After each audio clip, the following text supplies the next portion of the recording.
with Allan Parker for Conversation About Conversations number 5, Allan. We are indeed. Great to see you and good to be here. I've enjoyed our conversations immensely, and I'm sure today will be no different. I have a sparky feel about me, Ian, that we're going to do something interesting. Well, funny you should say that, because just one of those senses.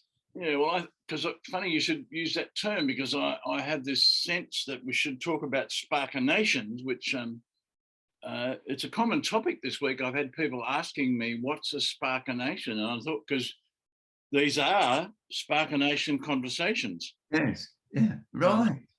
And someone, a long-term client, was asking me during the week, she said to me, I need to catch up and remember this Sparkenation stuff. Tell me what it's about again.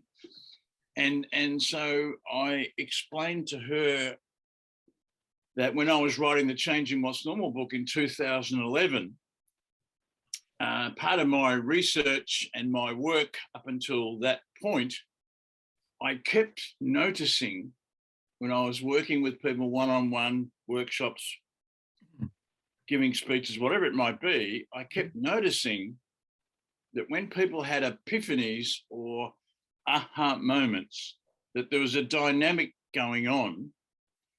And I thought to myself often, I need to describe this somehow. Yeah.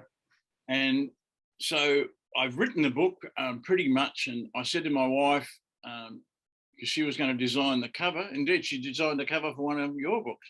She did. She did. But Changing What's Normal, you'd recall, because you were kind enough to help me launch the book in a couple of seconds. Yes, I do recall it. This is the cover. Yeah. That's the Sparkenation. Yeah, beautiful. And we decided that was the only thing was going to be on the cover of the book, which made it, of course, very different at the time. Still very different. Yes. I think people still buy the book because of the cover. Yeah. Anyhow. The minute I see it, I want to open it up and find out what's inside. Well, that's still the case, 11 years later. As I say, it's still the biggest reason the book's still selling. I think, particularly when in bookshops, it's face out. Yes. Oh, quite. I noticed that because the book is in, or it was last time I looked, I don't know whether the bookshop still exists, but a local bookshop has it. And when it's face out, it seems to sell more because people are curious. It's intriguing. Yeah. So we had the Sparkenation, we had a name, but then we need an explanation. It took me longer to work out what it is than it did to write the book, Allan.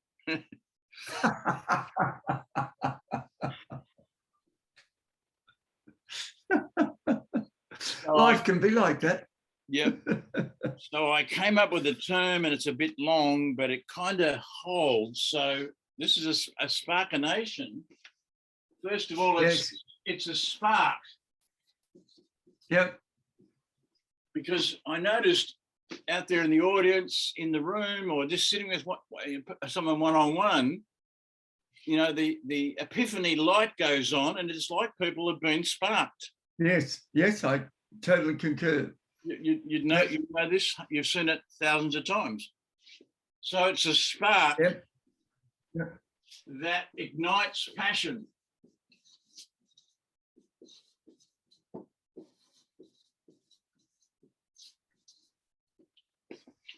So people get excited about it. They get enthusiastic about the epiphany that's just dropped on them from they don't know where. Yes, yes. But then as you've seen and you've known this many times, people receive an epiphany, have an aha moment, a defining moment, but then they leave the room and nothing happens. So I added, it's a spark that ignites passion, but that leads to action. Yep. That changes what's normal. That's so key. Yeah. An action that changes what's normal. Yeah. because we all live this status quo life, and we have an epiphany, an aha, a defining moment, whatever you wanted to call it, and then nothing happens. Yes. Yep. But if we take the passion and we take action, and that actually leads to a shift, even if it's just a slight nuance, then that's what matters. Yep. Yep. And when I was talking to my client earlier in the week, I said to her, what I've noticed in the last dozen years where I've really been focusing on conversations in small groups, that there are the pillars that you and I have been talking about: candor, conviviality, compassion, yes. conscious, yes, compelling. We've added civil, calm, and continuous. Yes.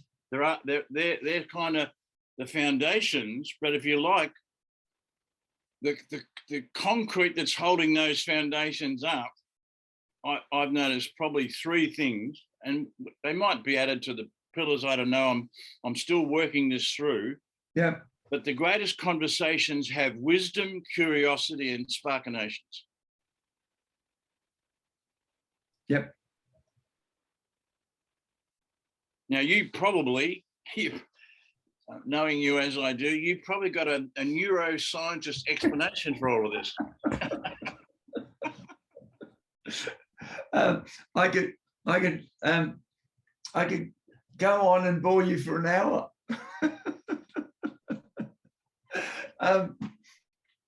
Just gonna change my mic, Alan. Can I do it? I'm just going to hit the.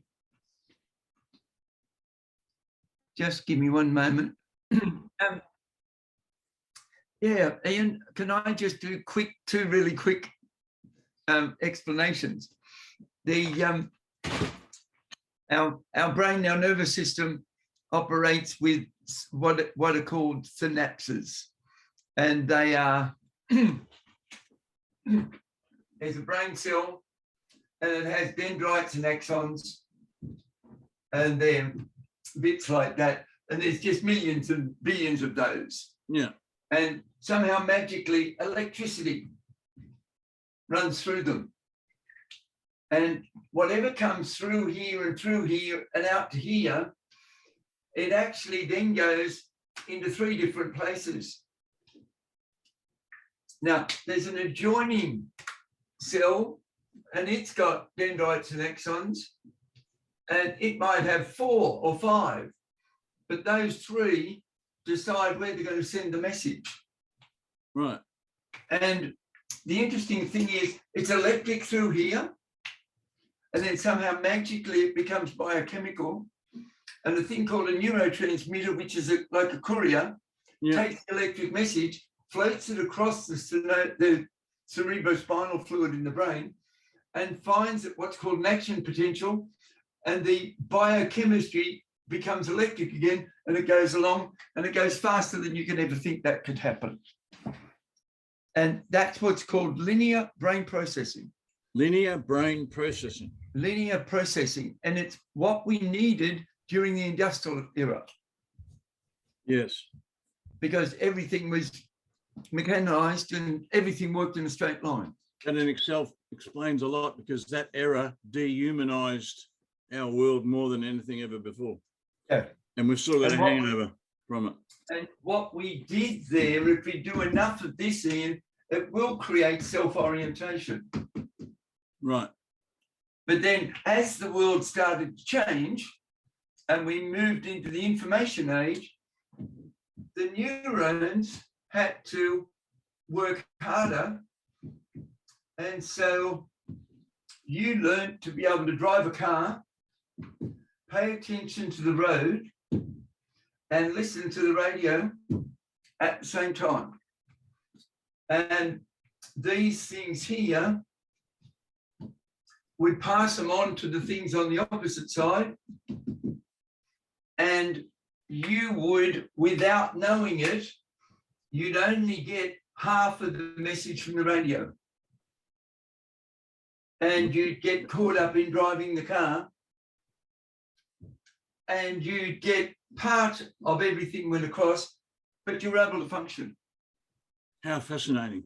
Now, if you get one more and you've got Carol in the car and she asks you a question about the radio, this one actually reduces and you're not paying attention to the road. Yeah. Now that's called parallel processing. Right. And all of us have what's called quantum oscillating going on. Quantum oscillating. What a fascinating Quantum oscillating. Isn't that a great word? Yeah. Quantum oscillating. Now, Ian, most of that's done consciously. Yes. Yeah. Quantum oscillation is the back of your brain. It's the hard drive. And it's actually seeing everything, not just the road and not just the stoplights. It's actually noticing the trees and the wind and the sky, and you have no clue, you're not registering it. But it's noticing a 1,000 things while you're doing these other things. And fortunately, for most people, it's in their unconscious mind. Fascinating, because in fact, Carol and I were in the car this morning, and we were talking about. She's saying you're noticing more things lately, and I know why. All right. It's because I've become more conscious myself. Yep. Can I tell you another reason why? Yep. Because your peripheral vision has become more prevalent. In part, the more we widen our lenses, yeah. The more we widen our lenses, the more we see in the quantum oscillating field. Yes, and in part, that's because this week I watched that wonderful video of yours of silencing the inner voice about the peripheral vision, shutting down the chit chat. Yep, and I've been thinking about this peripheral vision for some time, but when I watched that video of yours, I had my own epiphany. I sparkenated myself. And that's why I'm noticing more, because I've become more conscious of noticing. Widening the lenses. Yeah. Yep. Wonderful. Have you noticed that your reading has improved? I hadn't, but now that you keep a watch on your reading, the more you stimulate your peripheral vision, the more you can see in focus on a page of print quicker, and your reading will just naturally get faster. Now you say it, I probably had that, because as you know, due to some other things going on, I had a period of time recently where I couldn't focus long enough to read anything. Yeah. That was thankfully a temporary thing, but yeah, now that you mention it, I have got that. So folks, below this video, when we put it up, I'll put a link to Allan's wonderful 4 minutes, I think it is. It's 4 minutes. It is 4 minutes. Of silencing that inner critic, because I found it, as have others, since I've sent them the link. Oh, thank you. Inside of 90 seconds, that group of people had a quietening of their mind. They did. It was one of the great collective epiphanies that I've seen, I think. Now, let me give you a next step in this, because your sensory systems are doing all this observing and noticing, and you're completely unaware of it, except when you go to sleep and you go into deep sleep, and then you come into your REM sleep, which is not as deep. You come into the REM sleep and you've got rapid eye movement. And what's going on with the rapid eye movement is your brain's going around and sorting the day and going through those 3,000 quantum oscillation things that you noticed. And it very quietly, as you're sleeping, draws some connections. Yeah. And then all of a sudden, it links 4 or 5 things that you hadn't even thought of consciously. You wake up in the morning, jump in the shower, the warmth hits the back of your neck, and all of a sudden you go, oh, I could do that. That's right. And you have a problem-solving epiphany in the shower because the body relaxed enough to quieten the mind and allow the epiphany to pop. Wonderful, wonderful insight. And I can hear some people saying, what has this got to do with conversations? And my answer is everything.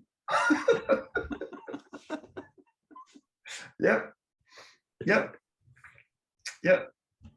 Because your and my ability to converge our awareness into this moment so that I'm not paying attention to my peripheral, but I'm engrossed and connected with Ian.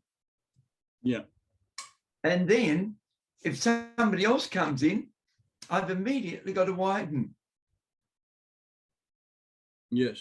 And if I can give you a practical example from my experience and some research I did a few years back, is 6 to 8 people at a table having a meeting. 50% of them leave without having made any substantial contribution. Yeah, incredible. And Ian, it's purely because 2 of them, who are usually the senior people and the most in the most rush, their view of the world has narrowed and they're going, this is where I'm going. Yep. And they shut out here. And what they don't realize is they have a ping pong match backward and forward at the table, and they've inadvertently excluded. This is one of the biggest reasons as to why meetings are so bad. Yep. Because they're not conversations. Completely agree. They're a dialogue between 2 people. Yep. And everyone else is a bystander, and they just get tired of it. I notice more and more that people are leaving the room, and more now, as you could expect, because one guy said to me recently, how come people in the room weren't paying attention? And I said, because you were boring. I mean, he asked me for frank assessment. I said, it was just you and George having a dialogue. No one else. None of the rest of us may as well have not been there. I mean, I shouldn't be laughing really, because this is going on so often. Yeah. And people probably, you tell me if I'm, but in a conscious way, people are brain dead. I mean, I don't want to use that expression unkindly. No. And so conversations that have got wisdom, curiosity, and sparkenations in them are, by their nature, inclusive. Yeah. Yep. And this is what I've noticed, particularly online. If I'm hosting the conversation, I've got to be critically aware of keeping everyone engaged. Where do I put my attention? Yeah. And not letting, the leader, so-called, dominate the conversation. Mm-hmm. Yep. Because because we know, you and I both know this, and now there's a truckload of research. What people are looking for is connection and belonging. Inclusion, belonging. Inclusion, Connection. And now, I think you may have said this in an earlier piece, and if it wasn't you saying it, I took something you said and made it this. The big mistake, one of the big mistakes we make is we talk about engagement. And the implication of engagement is it's about somebody else. That's right. Yeah, I remember that, because I said engagement is an outcome. Yes. Not something that. That's what it was. Yeah. Yes. And that it frees me up from responsibility and goes, it's somebody else who's not engaged. That's right. Instead of going, what impact did I have? What did I do or not do? that had the impact that I'm looking at, and how empowering it is to each of us. If I can go, oh, that's happening out there, what did I just do or not do that created, promoted, or allowed it to happen? Yep. Yeah. A wonderful video that you have probably seen. It's 14 minutes, and I will put a link to it under this video. Right. It's Benjamin Zander's Shining Eyes. Right. Where he talks about, are our actions, our behaviors as leaders leading to other people having shining eyes? And he talks about possibility, and it's just a wonderful, wonderful 14 minutes. Yeah. Because, and I was saying this to the lady I was speaking with earlier in the week about reminding her about Sparkenations. And I said to her, I said, I remember the moment probably 7 or 8 years ago in that workshop up in that place. I forget that we're at a wonderful place in the hills of Victoria, at this retreat place. I forget where it was. But I said, I remember the moment when you sparkenated yourself around, XYZ. And she had an instant memory of that moment and immediately had shining eyes. Yep. Yep. Now, he's the next step. Once, and let's say you're not in the shower, but it's the lady you're just talking to. Yeah. And you've given her several pieces of information that didn't quite connect. And then all of a sudden you gave her one final bit and she was looking totally confused. And when you delivered that bit, it went, oh, I'm actually connected to all those. Yeah. And she goes, oh, and it is an explosion of serotonin. That wonderful happy drug. And an explosion of dopamine, because I've just been rewarded. I've just been rewarded, appreciated, rewarded.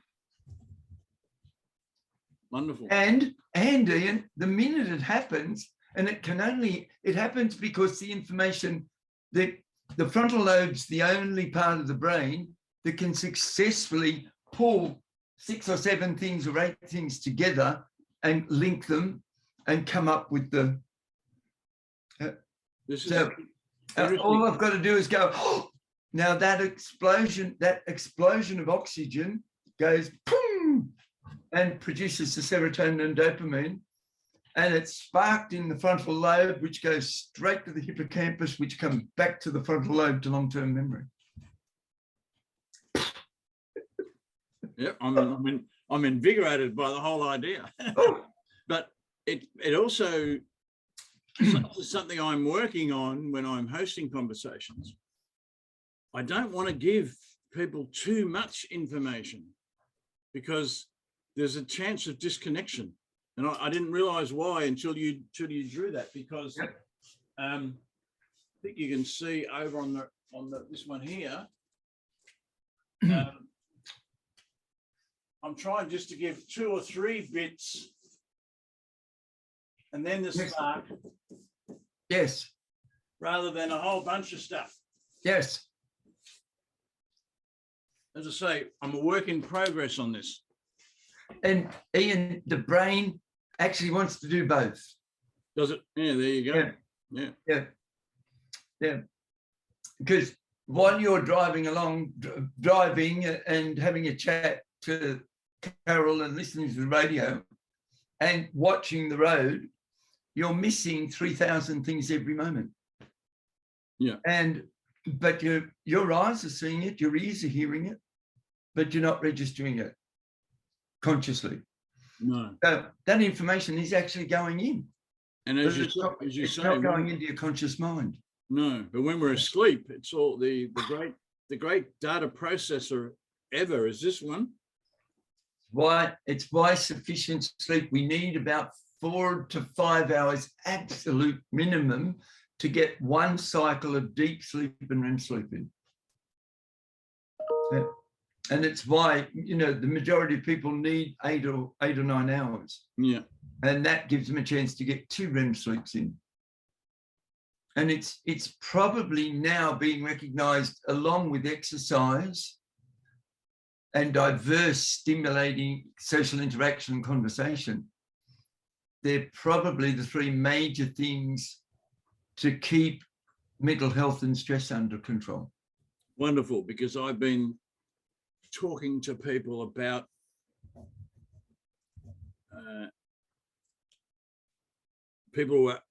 there's been people asking me, you know, what's at the heart of self-development? Just a little question. And because I'm working on less but better, that great essentialist insight, less but better, yeah. I said, look, let me come back to you. Yep. But when I came back to a couple of people about this just in the last few days, I've said, look, I reckon there are 3 things, maybe 4. 2 are interconnected, and they're exercise and diet. Yes. And then there's sleep. Yep.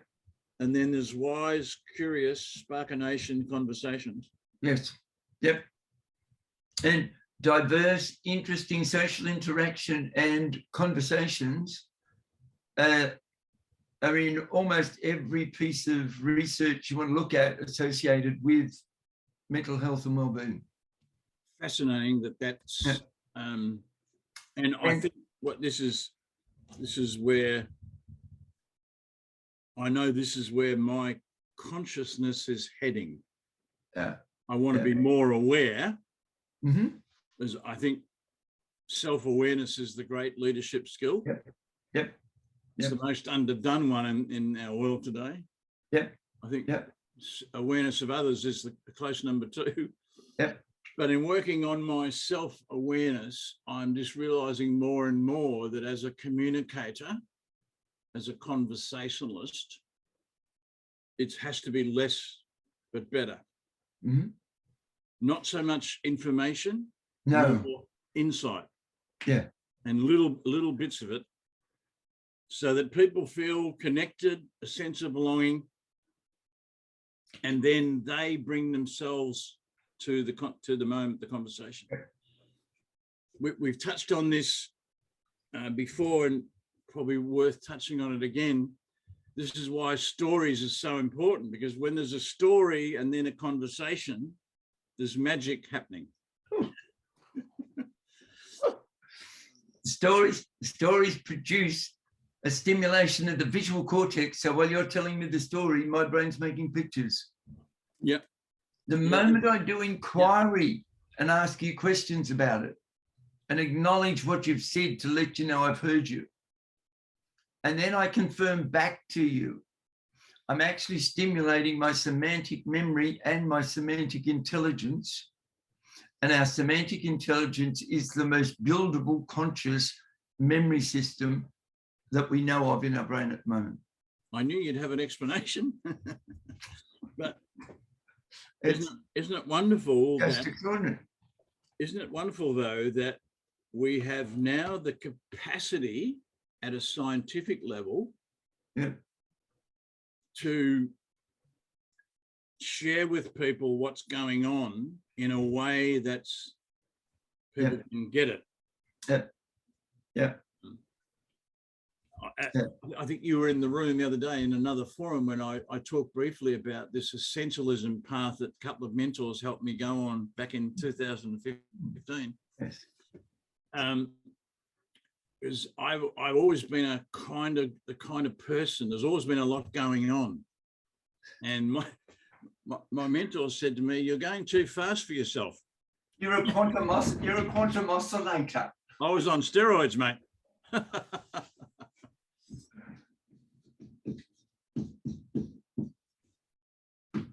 But I wasn't aware of it, Allan.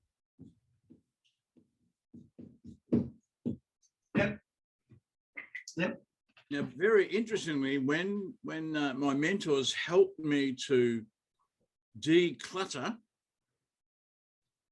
slow down, Yes. I pretty much began to notice things more than ever. And now 7 years later, I'm still on this journey. Yeah. And I know, and my daughter, who's a student and teacher of meditation, she's got this wonderful process called tuning in, where she helps folk to get in touch with the breath, to get in touch with the heart, and then move to this sort of place where we're in touch with our own rhythm, because we know your research would back this up. We're all one of a kind human beings.